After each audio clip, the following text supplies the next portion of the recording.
Maraming salita ang mabubuo sa letter S. Dahil ang Star for a Night, tuluyan naging pop star na ng bayan.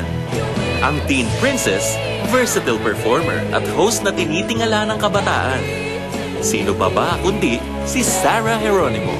S is for simple dahil si Sarah kahit sikat na, simple pa rin siya. Kaya idol na idol ko yan. S is for sensational. Kahit napakabata pa ni Sarah, malayo na ang narating niya. Saya yung tawa niya, sabaw. Sweet si Sarah kasi pag nakikita kami niyan, lagi siyang nakasmile. Very sensible, masarap kausap.